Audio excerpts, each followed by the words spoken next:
Hello friend, this is Pooja. Welcome to Vrinda classes. आज हम लोग social science SST paper 2 solve करेंगे, जो कि प्रीवियस ईयर ऑनलाइन पेपर हुआ था, उसी का एक पार्ट है ये। और इससे रिलेटेड वीडियोस, साइंस की वीडियोस मैंने पोस्ट कर दी हैं, साइंस पेडागोजी, मैथ पेडागोजी, तो वो आप वहाँ से जाके देख सकते हैं। अगर उसका कंटेंट भी आप लोग को चाहिए होगा तो कमेंट सेक्शन में बताइएगा, उसी वीडियो के कमेंट में, ठीक है। चलिए, यहाँ पे आज हम लोग एसएसटी का पेपर सॉल्व करते हैं। टोटल 60 क्वेश्चन है, टाइम लगेगा, इसलिए ज़्यादा बात नहीं करेंगे, और जहाँ नेसेसरी होगा वहाँ मैं एक्सप्लेनेशन भी देती रहूँगी, अदरवाइज़ मैं आंसर को टिक करूँगी। ओके, चलिए स्टार्ट करते हैं। हमारा फर्स्ट क्वेश्चन है, क्वेश्चन नंबर 1 है हमारा। A teacher has turn some student of the class into human replica of solar system. If Shyam, Sultan and Nancy has almost equal height and weight, then they are representing. इसका मतलब है, हिंदी में भी paper में read करूँगी। और एक टीचर ने अपनी कक्षा में कुछ बच्चों को जो है सौरमंडल में परिवर्तित कर दिया है, और कुछ 3 बच्चे हैं जिनका नाम श्याम, सुल्ताना और नैन्सी है, उनकी लंबाई और वजन समान है, तो वो किस ग्रह का प्रतिनिधित्व कर रहे हैं, तो ये आप लोग को बताना है। तो ये मंगल, शुक्र और बुध का प्रतिनिधित्व कर रहे हैं। जैसे ये जानते हैं, ये हमारा सौर मंडल है, यहाँ सौर है, और यहाँ पे बुध ग्रह, शुक्र ग्रह, मंगल ग्रह होते हैं। तो ये जो तीनों ग्रह हैं, इस पर हाइट और वेट जो होता है वो सेम होता है किसी भी चीज़ का। तो यहाँ पे हम ऑप्शन नंबर फर्स्ट की तरफ जाएंगे। नेक्स्ट क्वेश्चन है हमारा, क्वेश्चन नंबर 32। ग्लोब में प्रदीप्त वृत्त के संबंध में कथन ए और बी पर विचार कीजिए और सही विकल्प का चयन कीजिए। तो प्रदीप्त वृत्त के बारे में 2 कथन दिया गया हो, इसमें आपको देखना है कौन सा सही है कौन सा गलत है। तो यह ग्लोब पर दिन और रात को विभाजित करता है, यह वृत्त अक्ष के साथ मिलता है, ठीक है। तो ये ग्लोब पर दिन और रात को विभाजित करता है, ये हमारा बिल्कुल सही आंसर है, लेकिन ये वृत्त अक्ष के साथ नहीं मिलता। ऑप्शन नंबर ए सही है, बी गलत है, 1 इज़ द राइट आंसर, ठीक है। नेक्स्ट क्वेश्चन की तरफ चलेंगे। हमारा नेक्स्ट क्वेश्चन है, क्वेश्चन नंबर 33। अटलांटिक महासागर के संदर्भ में नीचे ये कथनों में से कौन सा सही है। तो यह विश्व का सबसे बड़ा महासागर है, तो ऐसा नहीं है। पैसिफिक ओशियन यानी प्रशांत महासागर सबसे बड़ा है, यह लगभग वृत्ताकार है, और एशिया, ऑस्ट्रेलिया, उत्तर एंड दक्षिण अमेरिका इसके चारों ओर स्थित है, तो ऐसा बिल्कुल नहीं है, ये वृत्ताकार नहीं है। अटलांटिक महासागर एस शेप का है, आप लोगों को पता होगा। इसकी तटरेखा बहुत अधिक दंतुरित और अनियमित है, तो बिल्कुल है। तो ये हमारा राइट आंसर हो जाएगा। मेरियाना गर्त इसी सागर में है, तो मेरियाना गर्त पैसिफिक ओशियन में पाया जाता है, यानी कि प्रशांत महासागर में। तो इसके लिए ऑप्शन नंबर 3 हमारा राइट आंसर है, ठीक है। नेक्स्ट क्वेश्चन की तरफ चलेंगे। क्वेश्चन नंबर हमारा 34 है। मानचित्र में प्रयोग होने वाले रूढ़ प्रतीक होते हैं। मानचित्र यानी मैप में जो साइन सिंबल यूज़ होते हैं, वो किस चीज़ के लिए यूज़ होते हैं, किस चीज़ के प्रतीक होते हैं, तो बताना है। तो वो क्या होते हैं, अंतर्राष्ट्रीय सहमति से उसको जो है वैलिड माना गया है, तो वो प्रतीक जिनके उपयोग के संबंध में अंतर्राष्ट्रीय सहमति होती है, ठीक है। चलिए नेक्स्ट क्वेश्चन की तरफ चलेंगे। क्वेश्चन नंबर हमारा 35 है। जो टाइड्स होते हैं, जो हाई टाइड्स होते हैं, उनके टाइड्स यानी ज्वार जिसको हिंदी में बोला जाता है, उसके बारे में 2 कथन दिया हुआ है, ए और बी। सही विकल्प का चयन करना है आपको। तो हम लोग आंसर को रीड करते हैं, ऑप्शन को रीड करेंगे। ऑप्शन नंबर 1 है ए और ये जल स्तर को तट की ऊंचाई तक पहुंचाते हैं, जो जहाज को बंदरगाह तक पहुंचाने में सहायक होते हैं, बिल्कुल सही है। ये जो होता है जल स्तर को तट की ऊंचाई तक पहुंचाते हैं, बिल्कुल सही है। और ये जहाज वही चीज़ जहाज को बंदरगाह तक पहुंचाने में सहायक होता है, तो ये हमारा राइट आंसर है, ठीक है। ये मछुआरों के लिए समस्या करते हैं, क्योंकि मछलियाँ उच्च ज्वार में तट से दूर हो जाती हैं, तो ऐसा नहीं है, दूर नहीं होती हैं। तो ऑप्शन नंबर बी गलत है हमारा। ये गलत हो गया हमारा, बी ए सही है और बी गलत, ठीक है। नेक्स्ट क्वेश्चन की तरफ चलेंगे। नेक्स्ट क्वेश्चन है हमारा, वायु दाब के संदर्भ में नीचे गए कथनों में से कौन सा सही है। तो एटमॉस्फेरिक प्रेशर के बारे में कुछ यहाँ पे पॉइंट्स दिया गया है, उसके बारे में बताना है कि कौन सा सही है कौन सा गलत है। वायु सदैव निम्न दाब से उच्च दाब की ओर गमन करती है, तो क्या ये सही है। तो वायु हमेशा हाई प्रेशर से लो प्रेशर की तरफ जाती है, तो यहाँ पे हमारा रॉन्ग हो गया, सदैव की बात लिखा है, ठीक है। जब अधिक तापमान वाले क्षेत्र में वायु गर्म होकर निकलती है, तब उच्च दाब क्षेत्र बनता है, बिल्कुल नहीं, तब निम्न दाब क्षेत्र बनता है, ठीक है। जब निम्न दाब क्षेत्र बनता है, तब कम तापमान वाले क्षेत्र की वायु ठंडी होकर ऊपर उठती है, नहीं। तब जब निम्न दाब क्षेत्र बनता है, तब वायु जो होती है ऊपर जब जाएगी तो गर्म होकर ऊपर उठती है, तो ये भी हमारा गलत हो गया। तो यहाँ पे एक बचता है ऑप्शन नंबर 4। निम्न वायु दाब बादल युक्त आकाश एवं नम मौसम से जुड़ा है, बिल्कुल सही है। और उच्च वायुदाब स्पष्ट और स्वच्छ आकाश से जुड़ा है, ऑप्शन नंबर 4 हमारा यहाँ पे राइट आंसर है। नेक्स्ट क्वेश्चन की तरफ चलेंगे। Question number 37। अमेजन बेसिन में पाए जाने वाले ब्रोमीलॉयड क्या होते हैं। ब्रोमीलॉयड किसको कहते हैं। तो ब्रोमीलॉयड जो होता है वो घर जिनमें तीव्र ढलान वाली छत होती है, ठीक है। नहीं नहीं, सॉरी, ये पौधे होते हैं, सॉरी, ब्रोमीलाइड जो होते हैं वो पौधे होते हैं जो अपनी पत्तियों में जल को संचित रखते हैं। ठीक, ऑप्शन नंबर 3 यहाँ पे राइट आंसर है। क्वेश्चन नंबर 38 हमारा, स्टैक निम्न में से किसकी अपरदन की विशेषता है? तो स्ट्रैक जो होता है वो समुद्री तरंग की विशेषता है। पवन जो होता है वो पेडिप्लेन के थ्रू होता है उसको, और जो हवा वायु का टीला जब बनता है तो उसको पेडिप्लेन कहते हैं। तो ये सब पवन के अपरदन के एग्जाम्पल है। हिमनद का होता है जिसे यू शेप का, जब घाटी होती है तो यू शेप बी शेप जब बना लेती हैं तो ये हिमनद का उदाहरण हो जाएगा। ठीक है, तो ये चीज़ें आपको याद रखनी। समुद्री तरंग का विशेषता है ये समुद्री तरंग, अरे स्टैक। ठीक है, चलिए नेक्स्ट क्वेश्चन की तरफ चलेंगे। सुनामी तरंगों के कथनों में से ए और बी पर विचार कीजिए, सही विकल्प का चयन कीजिए। तो 2 कथन दिया हुआ है ए और बी, तो यहाँ पे हम लोग डिस्कस करते हैं कौन सा सही है कौन सा गलत है। तो ऑप्शन नंबर 1 पढ़ते हैं हम लोग। ज्वालामुखी उदार कभी सुनामी तरंगों को उत्पन्न नहीं कर सकती। तो जो उदार ज्वालामुखी है क्या वो सुनामी तरंगें उत्पन्न नहीं कर सकती? ये गलत है, कर सकती है। ठीक है, और सुनामी आने का प्रथम संकेत तटीय क्षेत्र में जल में तेजी से कमी आना, बिल्कुल, और फिर विनाशकारी तरंगों का उठना। ठीक है, ऑप्शन नंबर बी ठीक है, ए गलत है। तो ए गलत, बी सही। ऑप्शन नंबर 2 यहाँ पे राइट आंसर हो जाएगा। नेक्स्ट क्वेश्चन की तरफ चलेंगे। क्वेश्चन नंबर 40 है हमारा।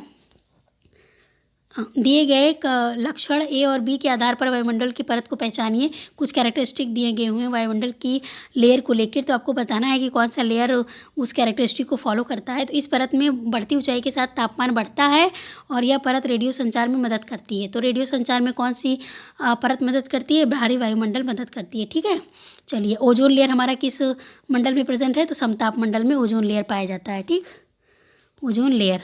ठीक है, नेक्स्ट क्वेश्चन की तरफ चलेंगे।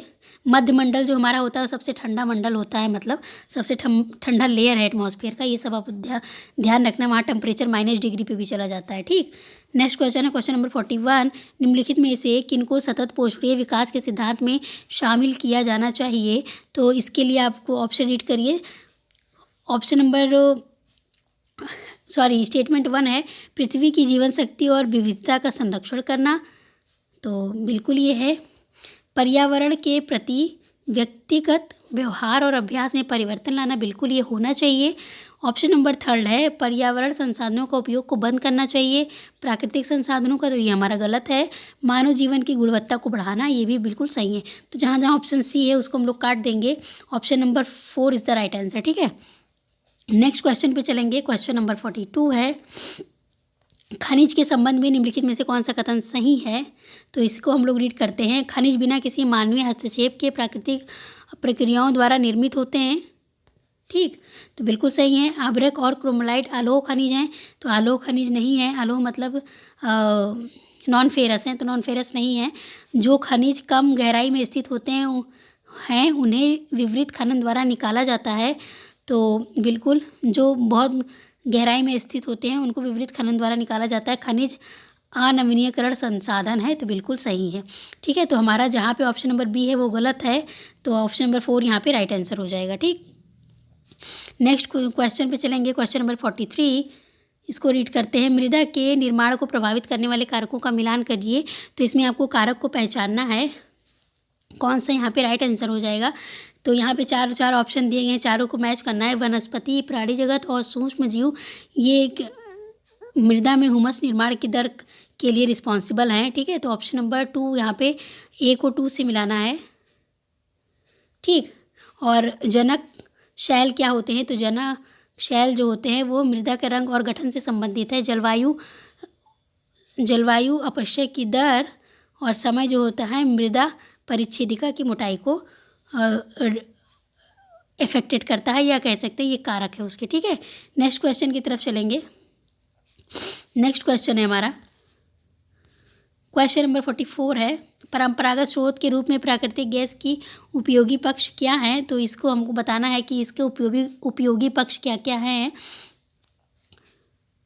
ऑप्शन नंबर स्टेटमेंट 1 है ये आसानी से पाइपलाइन के जरिए परिवहनीय हैं, बिल्कुल हैं। ठीक, ये तेल और कोयले की अपेक्षा अधिक स्वच्छ हैं। पूरी दुनिया में समान रूप से इसका वितरण है, तो ऐसा पूरी दुनिया में समान रूप से इसका वितरण नहीं है। ए और बी हमारा राइट आंसर हो जाएगा। ए और बी यहाँ राइट आंसर है, सी गलत है। ठीक है, चलिए नेक्स्ट क्वेश्चन की तरफ चलेंगे। क्वेश्चन नंबर 45 है हमारा। 45 नंबर क्वेश्चन, उपनिषद के बारे में कुछ चीज़ें दिया गया है, उसके बारे में बताना है कौन सा सही है। तो स्टेटमेंट रीड करते हैं। अध्यापिका और विद्यार्थियों के बीच बातचीत का संकलन है, तो बिल्कुल सही है। समान वार्तालाप के रूप में प्रस्तुत किया गया है, ये भी बिल्कुल सही है। विचार जिनमें आत्मा और सार्वभौमिक आत्मा का विवरण किया गया है, ये भी बिल्कुल सही है।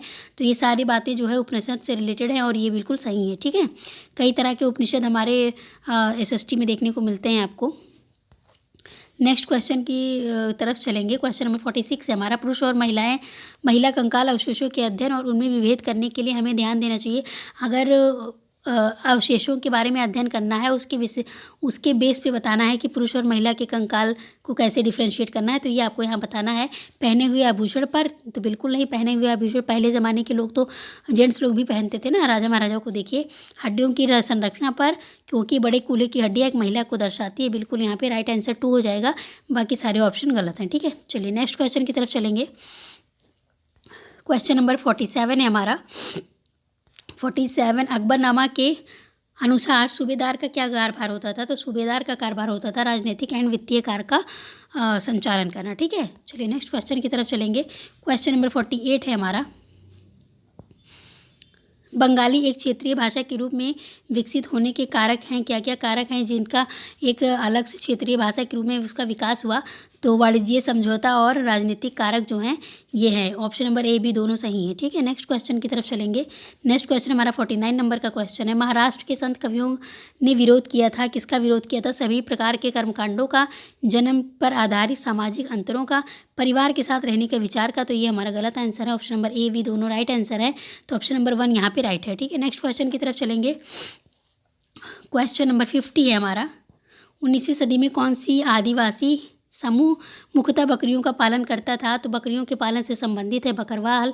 कश्मीर के बकरवाल आदिवासी जो है वो बकरियों का पालन करते थे। ठीक है, नेक्स्ट क्वेश्चन की तरफ चलेंगे। क्वेश्चन नंबर 51 है हमारा, कुछ समाज सुधारक या दिए गए हैं यहाँ पे, आपको उनके आंदोलन से उनका मिलान करना है। ठीक है, तो यहाँ पे आपको बताना है कि कौन सा सही है। तो अंबेडकर जी जो है वो मंदिर प्रवेश आंदोलन से संबंधित हैं। 1 मिनट, तो डी का 4 कहाँ पे है? 2 ऑप्शन में हमको डी का 4 मिलता है। ठीक, और जो डेरिजियो हैं ये यंग बंगाल आंदोलन से संबंधित है। तो सी का 2 कहाँ मिलता है? तो ऑप्शन नंबर 2 यहाँ पे राइट आंसर हो जाएगा। अगर आपको सारा नहीं आता तो आप ऐसे मैच करिए। अब यहाँ पे मुझे खुद नहीं पता था, घासीदास जी हैं वो सतनामी आंदोलन से संबंधित हैं, एक का 3rd मिल रहा है, और पेरियार जो है वो आत्मसम्मान आंदोलन से संबंधित है। ठीक है, तो इस तरह आप जो ऑप्शन को छाट सकते हैं, और ये मैच वाला अगर इसमें से आपको एक भी आता है तो इससे मैच हो जाता है। ठीक है, चलिए नेक्स्ट क्वेश्चन की तरफ चलेंगे। तो इसके लिए ऑप्शन नंबर 2 यहाँ पे राइट आंसर बनता है। ठीक, चलिए नेक्स्ट क्वेश्चन है हमारा। क्वेश्चन नंबर 52, आधुनिक भारत की ज़्यादातर लिपियाँ किससे उत्पन्न हुई है? क्वेश्चन नंबर 52 के लिए, तो आधुनिक भारत की सबसे ज़्यादा भाषाएं जो है, लिपियाँ ब्राह्मी लिपि से जो है वो उत्पन्न हुई हैं। ठीक, नेक्स्ट क्वेश्चन की तरफ चलेंगे। क्वेश्चन नंबर 53 है हमारा, भारत में पुरापाषाण युग के दौरान शुतुरमुर्ग होते थे। महाराष्ट्र में बड़ी मात्रा में शुतुरमुर्ग के अंडे के छिलके मिलते हैं जिन पर चित्राकर मिलता है। तो बिल्कुल दोनों सही आंसर है, ए और बी दोनों सही हैं। ठीक, चलिए नेक्स्ट क्वेश्चन की तरफ चलेंगे। क्वेश्चन नंबर 54 है हमारा, देश का उसके उपनिवेश के साथ मिलान करें। तो हम लोग मैच करते हैं। तो फ्रांस का किससे रिलेटेड है? फ्रांस का जो है क्वेश्चन नंबर, फ्रांस का हमारे सेंट डोमिंगो जी रिलेटेड है, फ्रांस से थे। ऑप्शन नंबर 2, और पुर्तगाल से कौन है? पुर्तगाल ब्राज़ील, तो बी का 4।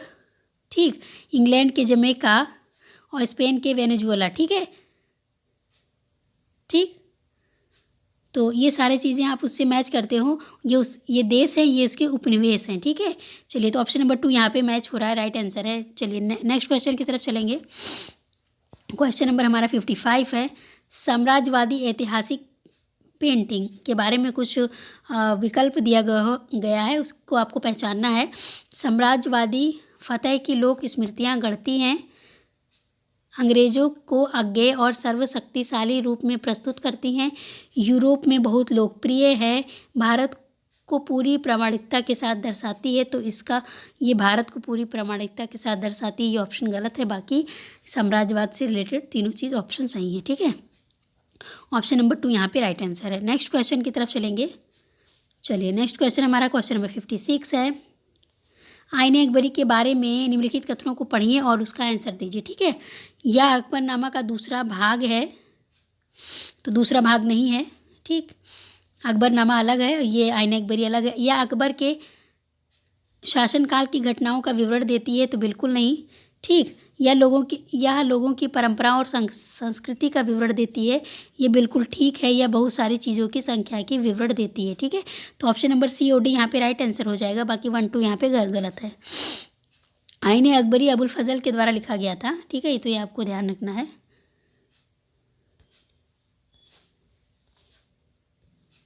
नेक्स्ट क्वेश्चन की तरफ चलेंगे। प्राचीनतम लघु चित्रकला किस पर बनाए जाते थे? तो ताड़पत्र पर पात्र, कागज, लकड़ी का तक था, तो इन सब में से बताना है। तो पात्र को छोड़ के सारी चीज़ों पर बनाए जाते थे, तो जहाँ ऑप्शन नंबर ए रहेगा वो गलत है। यहाँ ऑप्शन नंबर 4 ही हमारा राइट आंसर है, ठीक। नेक्स्ट क्वेश्चन की तरफ चलेंगे। क्वेश्चन नंबर 58 है हमारा। 700 वर्ष पहले केरला की विविधता और यहाँ के मुस्लिम समुदाय के जीवन के बारे में निम्नलिखित में से कौन से यात्री ने लिखा था? तो यहाँ के जीवन के बारे में किसने लिखा था क्वेश्चन नंबर 58 के लिए? तो इब्न बतूता ने लिखा था। ऑप्शन नंबर 2 यहाँ पे राइट आंसर है। नेक्स्ट क्वेश्चन की तरफ चलेंगे। 59 नंबर का क्वेश्चन है हमारा। संविधान की प्रस्तावना में निम्नलिखित में से किस प्रकार की समानता का उल्लेख है? तो किस प्रकार की समानता का उल्लेख है? तो प्रतिष्ठा की समानता का उल्लेख है। क्वेश्चन नंबर 59 का ऑप्शन नंबर 4 यहाँ पे राइट आंसर है, ठीक है। चलिए नेक्स्ट क्वेश्चन को डिस्कस कर लेते हैं। भारत में नगर निगम के संदर्भ में निम्नलिखित में से कौन सा कथन सही है? तो वार्ड कमिश्नर आयुक्त का पद निर्वाचित होता है, या ward councillor is elected member होता है, ward councillor elect ward commissioner, तो ऐसा बिल्कुल नहीं है। Administrative staff elect the ward commissioner, तो ये भी बिल्कुल नहीं है, ये एक इलेक्टेड मेंबर होता है। ऑप्शन नंबर 2 यहाँ पे राइट आंसर हो जाएगा। वार्ड काउंसलर जो होता है यानी पार्षद एक निर्वाचित सदस्य होता है। Option number 2 is the right answer है। चलिए नेक्स्ट क्वेश्चन की तरफ चलेंगे। भारत में महिला रोजगार को प्रोत्साहित करने के लिए एक कानून है जिसके तहत यह अनिवार्य है कि जिस संस्था में 30 से अधिक महिलाएं कर्मचारी काम करती हैं वहाँ डैश होना चाहिए, तो वहाँ जो होता है शिशु सदन होना चाहिए, ठीक है। ऑप्शन नंबर 1 यहाँ पे राइट आंसर हो जाएगा। नेक्स्ट क्वेश्चन की तरफ चलेंगे। रोजा पार्क द्वारा बस में अपनी सीट देने से मना करना संयुक्त राष्ट्र अमेरिका के किस आंदोलन का शुरुआती बिंदु बनता है? तो ये जो होता है नागरिक अधिकार आंदोलन का बिंदु बनता है, ठीक है। चलिए नेक्स्ट क्वेश्चन की तरफ चलते हैं। क्वेश्चन नंबर 63 है हमारा। मीडिया के संदर्भ में एजेंडा तैयार करने से क्या अभिप्राय है? तो मीडिया द्वारा मुद्दों को चिन्हित करना और उन्हें जनता तक पहुंचाना, ठीक है। ऑप्शन नंबर 4 यहाँ पे राइट आंसर है। मीडिया का यही वर्क होता है, मुद्दे को चिन्हित करे और निष्पक्षता के साथ उसको जनता तक पहुंचाए, ठीक। नेक्स्ट क्वेश्चन है हमारा क्वेश्चन नंबर 64। भारत में धर्मनिरपेक्षता के संदर्भ में निम्नलिखित में से कौन सा कथन सही है? तो धर्मनिरपेक्षता के बारे में आपको बताना है कौन सा कथन सही है। चलिए रीड करते हैं। न राज्य न धर्म एक दूसरे के मामले में दखल दे सकते हैं, सही है। भारतीय राज को धर्म से एक सैद्धांतिक दूरी बना के रखना चाहिए, ऐसा बिल्कुल नहीं है। राज्य समुदाय के निजी पर्सनल कानूनों में हस्तक्षेप नहीं कर सकता, तो ऐसा भी कहीं भी संविधान में या धर्मनिरपेक्षता के डेफिनेशन में मेंशन नहीं है, ठीक है। राज्य द्वारा प्रयास किया जाना चाहिए कि एक धार्मिक समुदाय दूसरे धार्मिक समुदाय पर प्रभुत्व स्थापित ना करे, बिल्कुल ये हमारा राइट आंसर है। तो ऑप्शन नंबर ए और डी यहाँ पे हमारा सही है, ठीक। तो ऑप्शन नंबर ए और डी, वेट ए सेकेंड, ऑप्शन नंबर 4 यहाँ पे हमारा राइट आंसर है। चलिए नेक्स्ट क्वेश्चन की तरफ चलेंगे। क्वेश्चन नंबर 65 है हमारा। 1952 से 2019 तक भारतीय संसद में निम्नलिखित में से किनके लिए आरक्षण था? तो किनके लिए आरक्षण था, ठीक है। तो किन के लिए आरक्षण था? तो अनुसूचित जाति, महिलाएं, अनुसूचित जनजातियां, एंग्लो भारतीय के लिए आरक्षण नहीं था, तो जहां ऑप्शन नंबर बी होगा वो गलत होगा। ऑप्शन नंबर 4 यहाँ पे राइट आंसर हो जाएगा, ठीक है। नेक्स्ट क्वेश्चन की तरफ चलेंगे। क्वेश्चन नंबर 66 है। चलिए, federal code of India dash की पूर्ववर्ती है, तो तो ये सर्वोच्च न्यायालय की पूर्ववर्ती है। ठीक है, नेक्स्ट क्वेश्चन की तरफ चलेंगे। क्वेश्चन नंबर 67, भारतीय संविधान के अनुच्छेद 39(a) के तहत राज्य का यह कर्तव्य है कि वह अपने नागरिकों को डैश उपलब्ध कराए, तो कानूनी सहायता उपलब्ध कराए। 39(a) में ये मेंशन है। ठीक है, चलिए नेक्स्ट क्वेश्चन है, क्वेश्चन नंबर 68 है हमारा। न्यायमूर्ति राजेंद्र सच्चर कमेटी द्वारा 2005 में किस समुदाय के आर्थिक व सामाजिक हशीकरण पर अध्ययन किया गया? तो ऑप्शन नंबर 3 है मुस्लिम समुदाय पर किया गया के संबंध में। ठीक है, ऑप्शन नंबर 3 यहाँ पे राइट आंसर हो जाएगा। नेक्स्ट क्वेश्चन की तरफ चलेंगे। नेक्स्ट क्वेश्चन, भारत में कपड़ा उद्योग के संबंध में दादन व्यवस्था यानी पुटिंग आउट प्रणाली से क्या तात्पर्य है? तो पुटिंग आउट प्रणाली से मतलब होता है कि व्यापारियों द्वारा बुनकर को कच्ची सामग्री उपलब्ध करवाना और बुना हुआ सामान उनसे वापस लेना। ठीक है, ऑप्शन नंबर 1 यहाँ पे राइट आंसर हो जाएगा। क्वेश्चन नंबर 70 के लिए देखते हैं। 1994 में दक्षिण अफ्रीका में व्यवस्था बदलने के किस तरह से सरकार बनी थी? तो लोकतांत्रिक सरकार बनी थी। ऑप्शन नंबर 4 हमारा यहाँ पे राइट आंसर हो जाएगा। ठीक, लोकतांत्रिक सरकार। नेक्स्ट क्वेश्चन की तरफ चलेंगे। क्वेश्चन नंबर 71 है हमारा।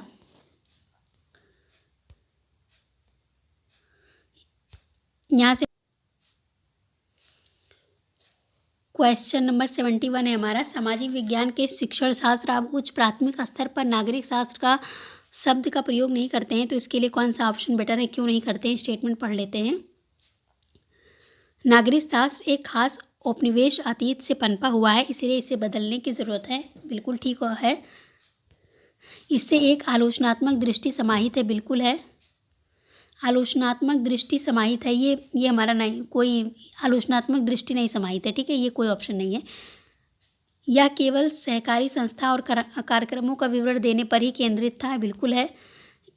इसने इस विषय के दायरे को संकुचित रखा था। बिल्कुल, सामाजिक नागरिक शास्त्र जो होता है उसने एक विषय के दायरे को संकुचित रखा था, इसलिए इसको बदलने की ज़रूरत है।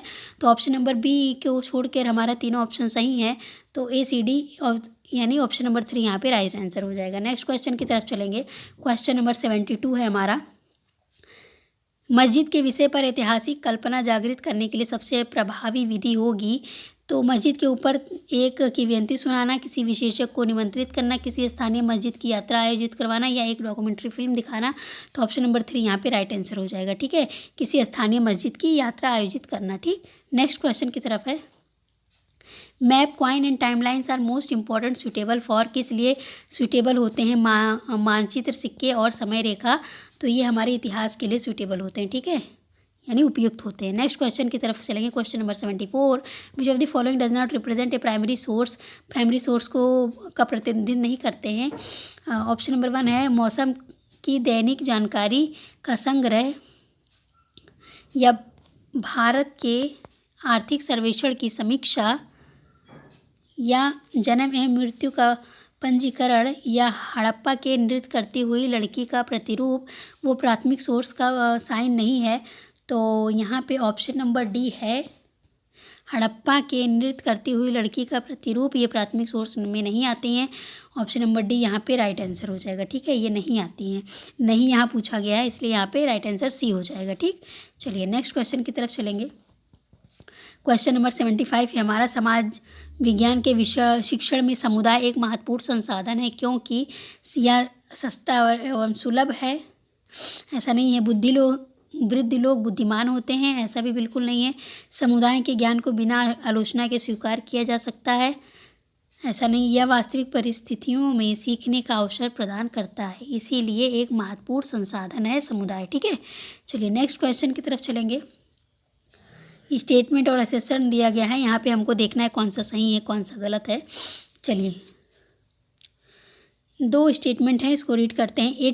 द टर्म हिंदुस्तान वास, इसको हिंदी में पढ़ते हैं। हिंदुस्तान शब्द का प्रयोग मिनहाज ए सिराज ने किया था। बिल्कुल सही है, जिसमें उत्तर भारत के भागों का समावेश था, किंतु उत्तर पूर्व भारत का समावेश नहीं था। बिल्कुल, जो हमारे उत्तर पूर्व भारत है उसका समावेश उसमें नहीं था। बिल्कुल सही राइट ऑप्शन है। किसी भी शब्द का प्रयोग करने में इतिहास के शिक्षक शास्त्रियों को बहुत सावधान रहना चाहिए, क्योंकि अतीत में उन शब्दों का कुछ अलग ही अर्थ हुआ करते थे। ठीक है, ये भी ठीक है। तो ऑप्शन नंबर ए और 2 दोनों सही हैं, और दोनों एक दूसरे के व्याख्या भी कर रहे हैं। Option number 3 is the right answer है। चलिए नेक्स्ट क्वेश्चन की तरफ चलें। क्वेश्चन नंबर 77,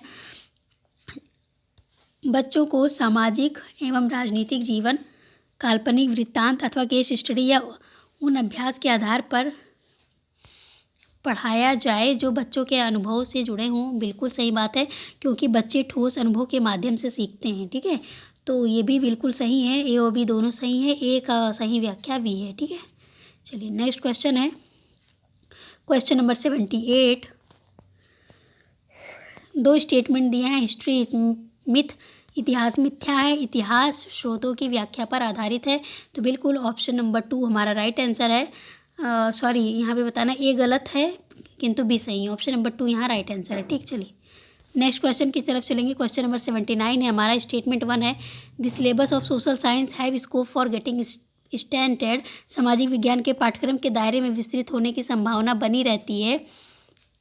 या ऑप्शन नंबर 2 है, बच्चे बाहरी दुनिया के तमाम अनुभवों को कक्षा में लेकर आते हैं। तो बिल्कुल ये हमारा राइट आंसर हो जाएगा। ऑप्शन नंबर 3 यहाँ पे राइट है।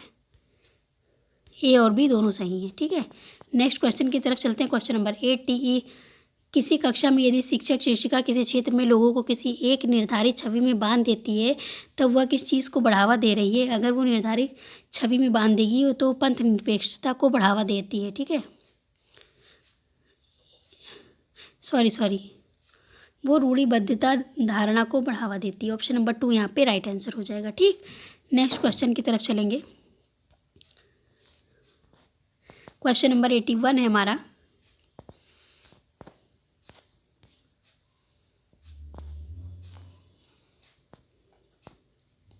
सामाजिक विज्ञान में शैक्षणिक प्रक्रियाओं एवं ज्ञान मीमांसा पर जोर देती है। जहाँ पाठ्य पुस्तक स्टेटमेंट पर रीड करते हैं हम लोग, मुद्दों को समझने का एक विशेष रास्ता होती है, एक बंद बक्से की तरह विकसित होती है, या अतीत की मुख्य धारणा का लेखा जोखा होती है, या एक परिवर्तनात्मक दस्तावेज के रूप में बनती है।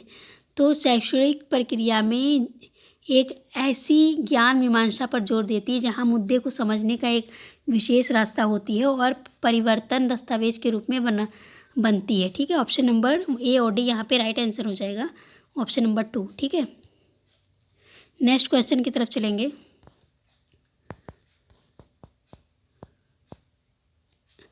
स्रोत थीम पर चर्चा करते समय एक सामाजिक विज्ञान का शिक्षक अधिगमकर्ताओं की सहभागिता को कैसे बढ़ाया जा सकता है।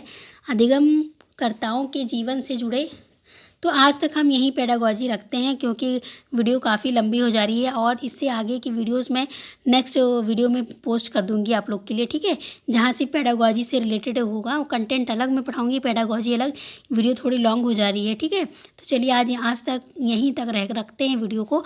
और वीडियो अच्छा लगे तो लाइक शेयर सब्सक्राइब कर दीजिएगा, पास वाले बेल आइकन को प्रेस कर दीजिएगा। ठीक है, यहाँ से हम लोग दूसरे वीडियो में डिस्कस करेंगे, या तो जहाँ से पेडागॉजी स्टार्ट हुआ था वहाँ से वापस से पूरा फिर से करेंगे। ठीक है, चलिए मिलेंगे नेक्स्ट वीडियो में। तब तक के लिए बाय बाय, टेक केयर, पढ़ते रहिए, खुश रहिए, मुस्कुराते रहिए। ठीक है, बाय बाय।